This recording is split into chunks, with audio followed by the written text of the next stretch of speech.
Amazing grace, how sweet the sound, it saved a wretch like me. I once was lost, but now am found, was blind, but now I see. 'Twas grace that taught my heart to fear, and grace my fears relieved.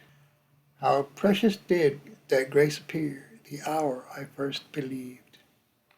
Through many dangers, toils, and snares I have already come. 'Tis grace hath brought me safe thus far, and grace will lead me home. The Lord has promised good to me, His word my hope secures.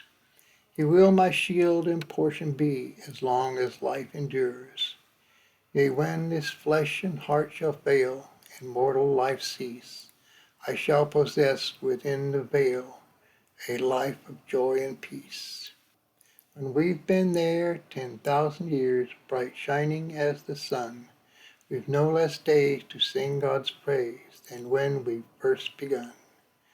The words to Amazing Grace were written by Englishman John Newton.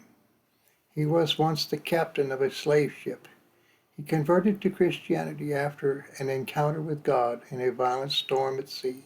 He later became an evangelical minister for the Church of England and fought slavery.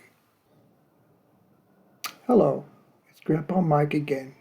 Today I want to tell you a little more about what I believe Jesus wants the ministry to accomplish. Jesus called his disciples and told them to follow him. He did not call the Pharisees, Sadducees, or the teachers of the law. Jesus called fishermen, a tax collector, common people, and sinners that he knew were seeking him in their hearts. I believe that Jesus has looked into the hearts of some out there and may be calling them right now to come and help lead this ministry. People who want to help people in need, regardless of who they are. If Jesus is calling you, please don't do as I did for many years. Ignore the calling. Right now, I need a few people to help lead the ministry. I would like to have 2 or 3 people to be directors of the organization, as I am planning on incorporating the ministry as a nonprofit corporation.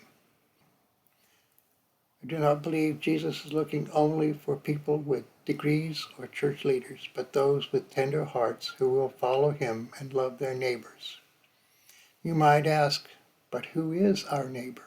Jesus answered this when asked by the scribe, an expert of Jewish law, who is his neighbor, with the parable of the Good Samaritan.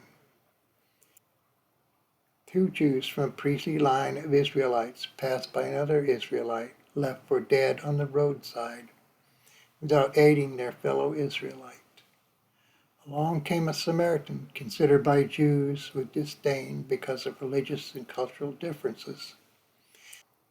It was the Samaritan who took compassion on the injured Israelite and cared for his wounds and paid for him to stay at an inn while he healed.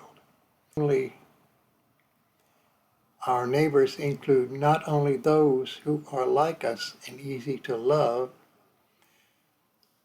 but those who are seemingly different from us and hard to love, including those who appear to be our enemies.